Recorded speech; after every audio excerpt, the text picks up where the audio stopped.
Hello, my name is Millie Anderson. I am a senior placement specialist, which means I help elders and their families decide and then move into senior living. Today's presentation is about all of the options that seniors have and how to access them and what to know before you go.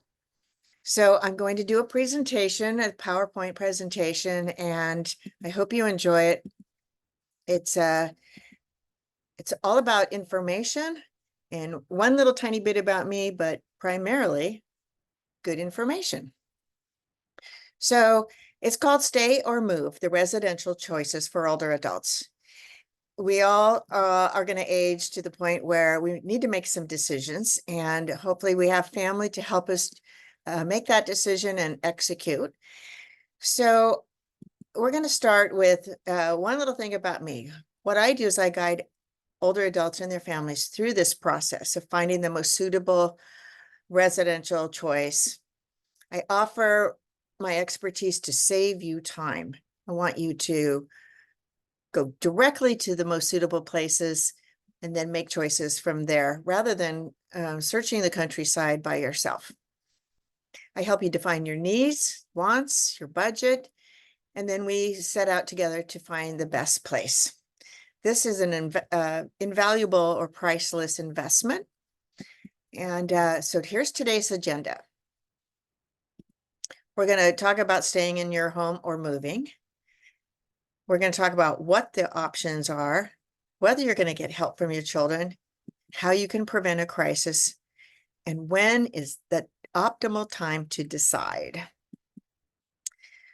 So these choices all boil down to what do we do? What do we have to do to live longer in a healthy way?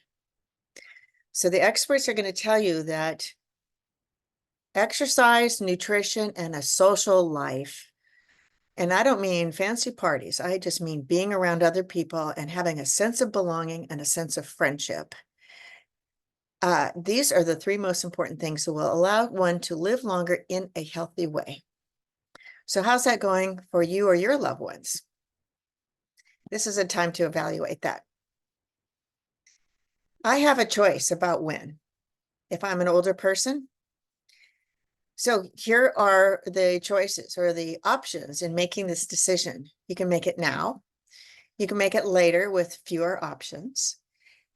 You might not be able to make this decision at all, and your children or your spouse or somebody else is going to make it for you. Let me give you a couple of case studies. These are both my clients. This is Carl, and I promote creating a plan and having your ducks in a row so when the day comes that you feel like it's really necessary to move, you've got tools and education, and you're not waiting for a crisis to trigger this move. So Carl, 87 years old, he fell in the bathtub, broke his hip. He had surgery, and then he went off to rehab. And then the day came when they were about to discharge him, which will always surprise the adult children in the picture because they don't think mom or dad are really healed up 100%. But Medicare has stopped paying the bill, and dad or mom is being discharged, and they're not going to allow him to go home for safety reasons. So he's going to be discharged in 24 to 48 hours. And now, because no planning has been done, your hair is on fire. Here's Liz. She's in her 80s. She's a widow. She lives in a beautiful home in Tiburon with a wonderful view, and she loves her home. But she's also got 2 sets of stairs, bathtubs, no walk-in showers, many little rugs, and other trip and fall hazards. And she recognizes the risks she's taking. She's also feeling isolated and lonesome at home, and she wants her home life to be simpler. So she's thinking of moving into senior living, and she consults with her family and with a placement specialist like me. The moral of the story of these two individuals is move when you can, don't wait until you have to. What challenges are you going to face? These are things that elderly people ask themselves. Where will I go exactly? What about all my stuff? I can't do this all by myself. I'm completely overwhelmed. Everyone's going to forget me. I'm going to feel like they put me in a home and left me here. I'm afraid I'm going to make the wrong decision. This is, I'm going to tell you a quick story about my mother. She was 90. She knew eventually she was going to move into a local place called Baywood Court in Castro Valley, her hometown. And she'd had friends there and she'd been there and she liked it, but she was a little bit hesitant to make the decision. And so I was nudging her and educating her and helping her. And one day, kind of by accident, I said to her, you know, Mom, we don't have to sell your house. We could rent it out. And the rent from your house could help pay for the rent over there. And after 4 or 5 months, we can talk. And if you don't like it there, we can evict the renter and just move you right back in your home. She said, honey, that's the ticket. And what it boiled down to was she needed an escape plan, an exit strategy in case she didn't like it. So after 4 or 5 months, I did exactly that. I asked her if she was happy. She goes, oh, I'm very happy here. I belong here. I don't need to move home. And our tenant was happy to hear that. And we actually didn't sell her house until after she passed away. But this is one of the things that people are afraid of. They won't like it and they'll be stuck there. They won't have any other options. Nobody likes having no options. Life will shrink. Well, life as we age shrinks anyway. Would you rather do it in the company of friendly people with good nutrition and activities and transportation? Probably. I'll get lost in a big place.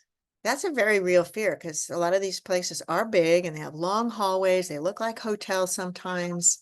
And it's just a fear that you will eventually get over, but it is an impediment to making the move. I'll miss my home and neighbors. Well, of course you will.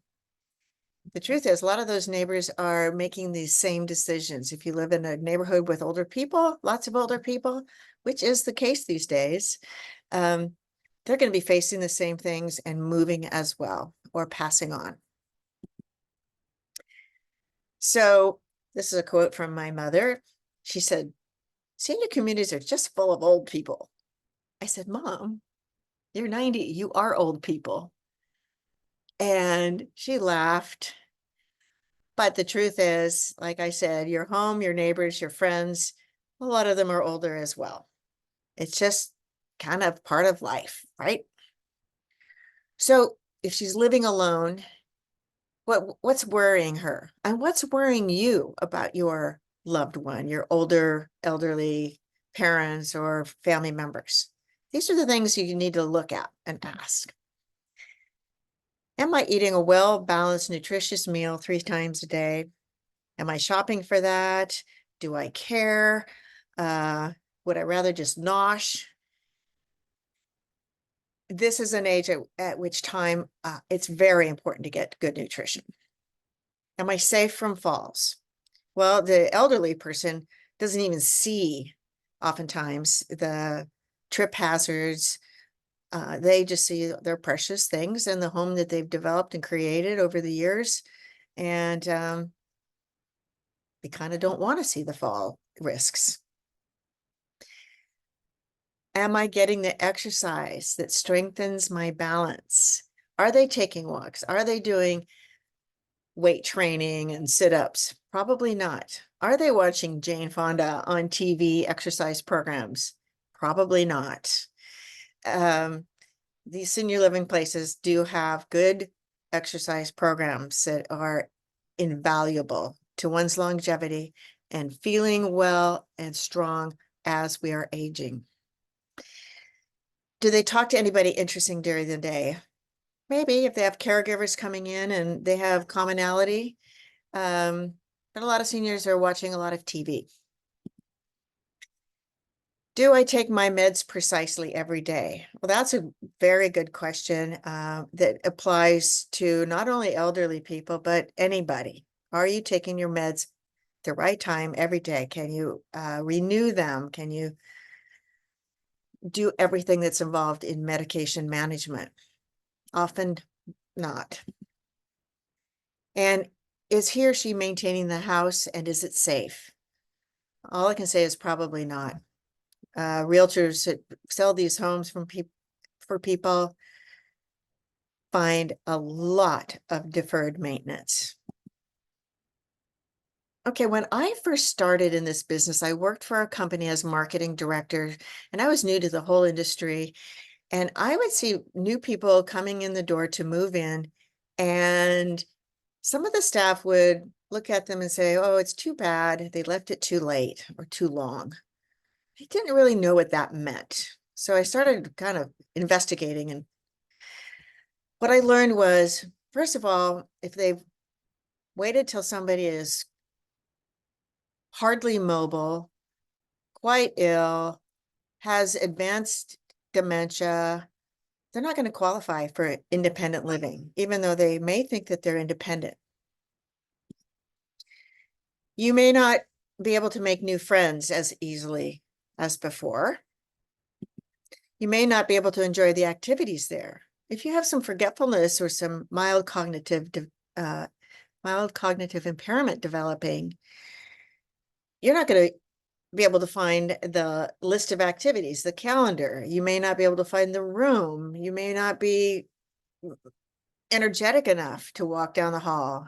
You may be ill and not be able to enjoy the activities. And you're not going to, therefore, because of all these things, you're not going to be able to have as much fun as you would have had earlier. People who come in a timely fashion will tell me over and again, "Gosh, I wish I'd done this earlier. I'm having so much fun. This is really nice. I'm happy here." I hear that all the time. If you wait till you're bedridden or your adult children allow you to stay in your home because they think they're doing you a favor and you become bedridden, you may not qualify for assisted living. So how do you know if you're independent or a candidate for assisted living or memory care? In which of those levels of care do you belong? Well, these are the factors that admissions people consider when you're applying. First thing is usually mobility.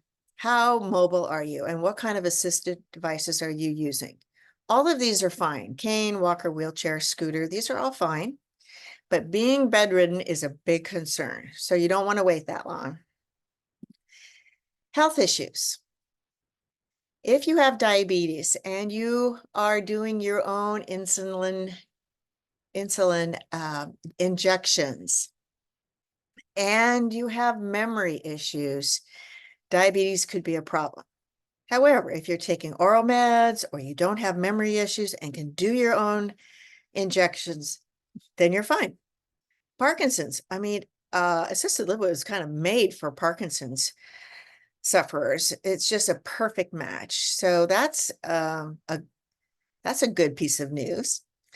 Mental illness really depends. Most places do not take people with schizophrenia or alcoholism if it's active, or bipolar disease if it's active. However, if alcoholism hasn't been a problem for many years, or bipolar disease is managed well and consistently with medication, then they'll make exceptions.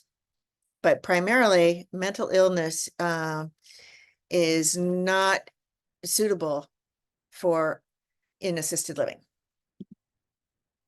ADLs, that stands for activities of daily living. And it's these things: walking, transferring, eating, dressing, bathing, grooming, toileting, and escorting.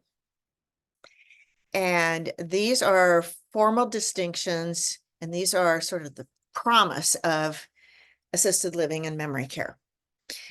that's what their job is to provide assistance with these ADLs. So they want to know how many you have, which ones, to what degree, etc. So they're going to ask you lots of questions about that. Medication management is a gift as well, and it is provided in all of these establishments, and some of them actually require it. So they will reorder your meds. They have the meds delivered to their nursing department. They are delivered to the residents morning, noon, and night. And it's a good thing to have in your life. That's all I can say. So restrictions on movement around the building. What I mean here is if somebody has some forgetfulness or mild cognitive impairment or even dementia, and they are at risk of walking out the front door, there are ways to manage that. But they just want to know what they're looking at before you are admitted. Some people want to walk out the door because they'd like to take a nice walk in the sunshine, or they are hell-bent to get out and catch a cab and go home. So these are dangerous situations, and they have methods to manage that risk entirely. They just want to know what they're getting into with you. Okay, so when you're making this decision about which of these options you're going to select, these are some of the things that people think about. How close will my family be?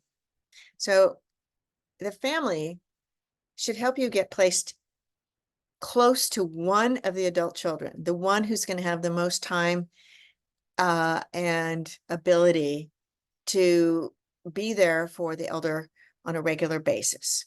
This is somebody you want to live in about a 10 or 15-minute radius of your adult child that's going to be the most helpful to you.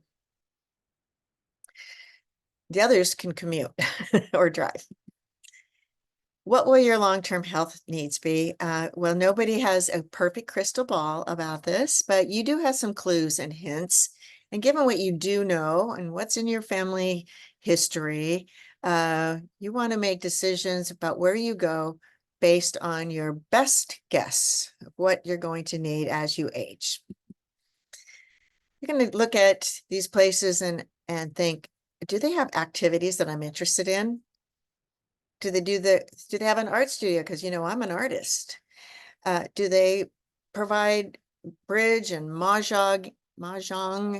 Because I like those things. These are things that you're going to use to judge what's the most suitable option for you. What can I afford? Well, of course, that's a really important question. And you're going to talk to your financial planner. You're going to look at your bank statements, the value of your home. So you're going to talk to your realtor about what the home would sell for and how much equity you'll have. You're going to talk to your adult children. You're going to find out who's on your team. You know, the children that live far away going to be helpful? Maybe, but you're going to look into that. And you're going to look at the optimal time for you to move. Now, this might seem cryptic, but really the optimal time is one day before you get sick or one day before there's a crisis. So how do you know when there's going to be a crisis? You don't. But that's why I encourage you to have your ducks in a row and everything lined up for the day that comes that you have to move because of a fall or a surgery or some incident in your life. That incident could be losing your spouse, and now he or she is not there to help and be a part of your daily system. Okay, moving forward, the process is going to include these things, and I can't stress enough how important having your estate planning documents either created or updated. This would be a living trust, a will, an advanced healthcare directive, or a durable power of attorney. There are actually two, one for medical and one for financial. And you're going to appoint somebody in your life, typically your adult child or children, to be your powers of attorney. So you're going to meet with them and you're going to establish who the decision makers are, and you're going to appoint a point person. Don't make them make that decision. You appoint them. Let them be mad at you, not each other. Investigate your options, which, if you're listening to this, you are doing that process. Go out and look at these places. Look at the possibility of selling your home and buying a smaller single-story home. You want to understand, we're talking about your parents, their health issues and their future in health ways. I've talked about location, be close to one of your adult children. Visit experts. If your adult children think you have some memory loss, go see a doctor or a medical professional that can help you with what's going on there in your memory capacity. Understand the financial resources and liquidity. If you're an older person and you're not accustomed to sharing your financial situation with your adult children, it's time to consider that. It's actually time to do it. Let them help you. And then there's that good old question about the timing. That's really up to you and your adult children. The point is to create a plan. Get some of these things accomplished so that when something comes along in your life and you need to execute this plan, it's there. All right, so here are your residential options to sell your home, move, and downsize to a smaller single level home or condo. And this is where you're going to call your realtor, obviously. Stay at home, modify the house, and hire caregivers. This is the most expensive option, but some people want so badly to remain in their homes for the rest of their lives. This is the choice you have and are making. And if you can afford it, go for it. Another is to move to a senior living community. It's not the home you raised your children, but it's also a more social environment. There's going to be good socializing and nutrition and exercise programs, and people thrive in these places better, or at least the same as if you stayed in your home. You can consider a tiny home, a tiny house, or an ADU on your property or your adult child's property. Or there's that ever popular option called move in with your kids. That might be just the perfect solution. So let's say you choose to downsize your home. This is for truly independent people. They're usually in their 70s. They're usually married still. They drive and they just want a simpler life and a smaller home. So that's going to add 5 or 10 years to your life to be in a smaller home. This is a way to reduce the stuff in a gentle, as opposed to a slash and dash sort of way, and an opportunity to reduce the fall hazards in your home. It's going to simplify your life by downsizing. A newer home is going to be less maintenance, yay, and you can move closer to your grandkids. Okay. Now this screen is about what it costs to live at home. If you decide to live in your home, either the existing one or a new one, you're going to have these expenses every month. You may or may not have a mortgage or rent. So I did not include that in this estimate of $2,500 because everybody's is different. So you will have insurance and property taxes and utilities and gym membership and transportation, major repairs, minor repairs. You can have these expenses. And then add in the rent and the mortgage. But people don't think about this when they look at the price of senior living and they go, oh my gosh, I pay nothing. You don't pay nothing. You pay this, right? So then you add in the cost for in-home care. And I'm going to give you a diagram that's going to knock your socks off. It's When it gets to the worst case scenario and you have 24/7 care in your home, the care agencies are charging about $35 to $45 an hour. If you hire your own, you can get away with $20, $25 an hour, but you're going to have other expenses like workers' comp insurance, paying a bookkeeper to do the paychecks with deductions, all the legal deductions, etc. So worst case scenario, you're paying $35 an hour, 24 hours a day, 365 days a year. And then if you divide by 12 months, you've got a cost of $25,550 per month, plus the cost of the groceries and the property taxes and all that stuff that we just talked about. How long can you afford to do that and keep your house? The break-even point is about 10 hours a day of in-home care. That means after 10 hours, you're paying more to live at home than you would in senior living.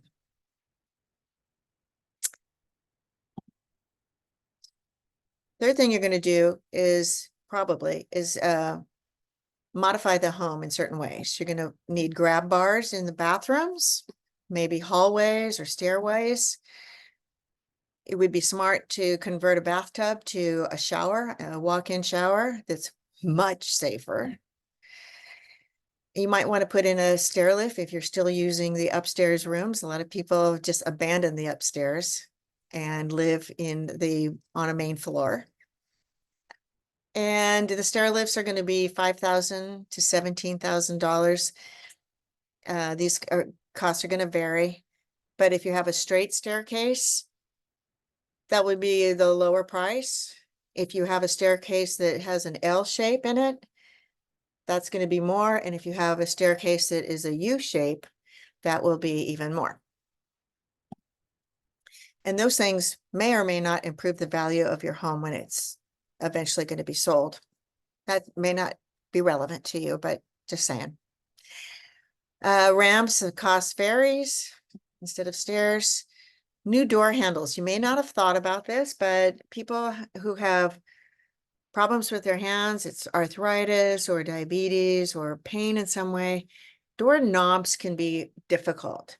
So replacing those doors with doorknobs with lever types, it might be a very good idea, particularly on the floors that people are living on. They're easier because you don't have to grab them. You can push them down with your hand, your fist, or with your elbow. So I love this little lady. She was just wishing she'd done it sooner because she was having so much fun. So there's three kinds of senior living that I'm going to talk most about today. There's independent living, assisted living, and memory care. In most places, you'll get at least 2 out of 3 of those. And some of them even have skilled nursing. Now, skilled nursing is a different kettle of fish. Skilled nursing is a medical model versus a social or residential model, like these first 3. And I'm going to talk a little bit more about the differences as we go along here. So what is the difference between assisted living, memory care, and nursing homes? Assisted living and memory care is a social model. We have residents. They're healthy with or without medical conditions. It's private pay, 100%. You are admitted by choice. You have a private apartment and your own decor. Whereas in skilled nursing, which is a convalescent hospital or rest home, acute rehab, it's a medical model. You're getting medical services there. They are patients, not residents. You are sick or actively healing upon admission. Medicare, Medi-Cal, and private pay are the 3 sources to combine to pay for this. You are admitted by a doctor or a hospital referral. You don't admit yourself. And you'll have a shared room. You can get a private room. It's just a lot more expensive. And you'll have institutional decor. More of this. You're going to have robust activity programming in assisted living and memory care. And in memory care, you're going to have very curated activities, curated for those with memory loss, things that are stimulating to memory, and lots of activity. Activity in and of itself is helpful to sufferers of dementia. You can have outside excursions, good food, dining rooms. You're going to have amenities like spa, gym, library, salon, 24-hour visitation, because this is your home. And consultative nursing only. I call it kind of mommy nursing, where they take your temperature, they take your pulse, they ask you how you feel, and then they determine if it's wise to send you to the doctor or to the hospital. In skilled nursing and etc., you're going to get very minimal activities, no excursions, hospital food, oh boy, no amenities, limited visitation, and you will get all the skilled nursing available that you need. Not much doctoring. Doctors are only required to see you once a month, but the nurses communicate with them, but it is called skilled nursing. So, what are the differences in the senior living programs or places or licensing? The first and most expensive is called a community care retirement community. Did I say community? I meant continuing care retirement community. This is where you live for the rest of your life. There's 4 levels of care: independent, assisted, memory care, and skilled nursing, all on the same campus, which is great because you only move once, you make friends once, and you're there for the duration of your life. Some of them offer what's called a life care plan, though they are becoming less and less available because they're not a good economic decision for these communities. But you pay a large entrance fee, several $100,000, and a monthly rental fee. And if you die within 48 months, you will get some of your large fee back, or your heirs will. So next is the residential care for the elderly properties. And these are usually a combination of assisted living and memory care. And it's a monthly rental. You pay a much smaller community fee upon entrance. And we're going to talk about the exact costs coming up here soon. And that's probably the most popular and widespread available assisted living and memory care business model. Then we have the homeowners association types, where it's often a combination of the homeowners association operating it, and it could be also a CCRC, the one on top. You pay HOA dues, which are considerable, and you pay property taxes. Board and cares are the next, and this is a single family home in a regular neighborhood. They usually have 3 or 4 bedrooms, and you have 2 caregivers on in the daytime and 1 at night. This is for people who need a great deal of care. They need hands-on and eyes-on all day long, and sometimes all night long. And very specifically good for people with dementia because of all that extra care. They're light on activities, but they're really great on care. Skilled nursing, I have talked about quite a bit. It's acute or long-term. Your medical issues are paid for by Medicare. Some of your housing issues are paid by Medi-Cal if need be, or you're going to be paying privately. Here's some of the costs of senior living. This is kind of a long thing to read, but the CCRCs, you're going to have an entrance fee of $200,000 to $1 million, and a monthly fee of $4,500 to $6,000. Assisted living, it's going to be monthly between $4,000 and $8,000. Memory care is at least $9,000 at this point in time. Board and care, $65 to $95 a month. And nursing homes, if you have a private room, it's going to be $10,000 to $12,000 a month. you're thinking, holy smokes, how am I going to pay for this? And so are your adult children. Well, these are two solutions: to rent or sell the house. But here's some more. There's your standard income when you're retired, your pension, IRA, Social Security, dividends and interests. There's savings. But one gift, if you had the wisdom to buy a long-term care insurance policy, and now it's going to kick in and it's going to give you between $200 a day to $350 a day, depending on how much you've paid for it. And that's going to cover most of your assisted living and memory care costs. And then there's selling the house and using the home equity. You can get a reverse mortgage. They're only helpful in the case where we have a couple and one needs to go to assisted living or memory care and the other is going to stay home, because the rules of a reverse mortgage say that you have to live in the property or they will call the loan. So if one lives in the property and one goes elsewhere for memory care, that's fine, but it's not a solution for everybody. Medicare only it's a health insurance program, right? So it doesn't pay for any of this. Medi-Cal, only in very rare cases will Medi-Cal chip in to your living expenses and your ADL expenses, the activities of daily living.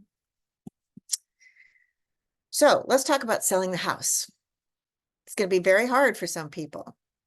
There's difficulty in letting go of this home that you've had for 30, 40, 50 years. You've raised your family, you've had Christmases and birthday parties, and you've improved it and you've loved it and cleaned it and decorated it and maintained a beautiful garden. It's hard to let go of that.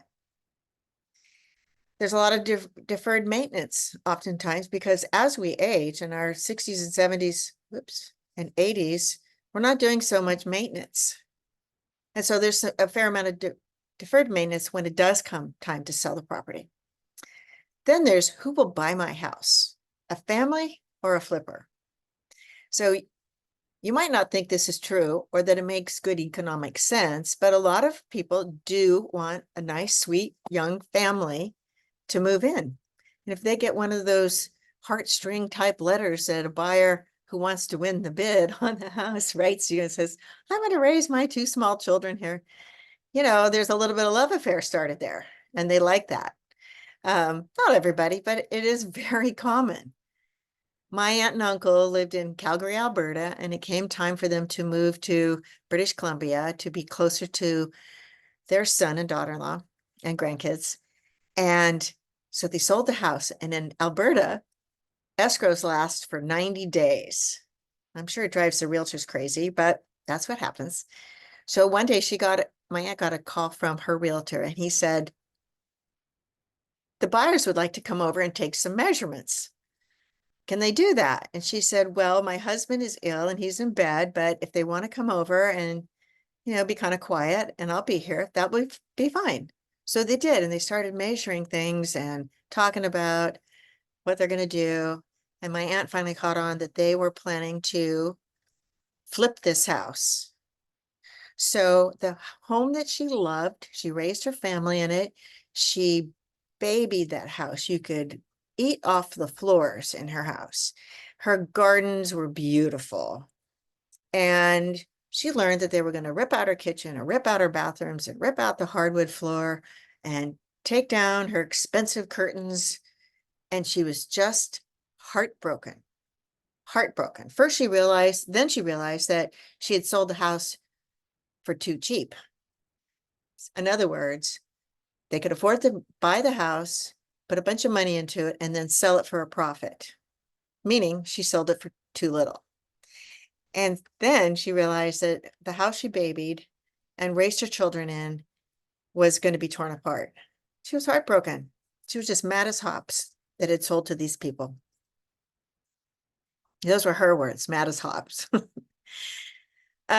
Selling the house can also sound very overwhelming. I've got a lot of stuff and all this deferred maintenance, and who's going to help? So then there's the issue of the capital gains, and this is real, but a conversation with your tax accountant tax preparer might surprise you that you have more deductions and the expense or the capital gains expense is less than you think, or it's worth it.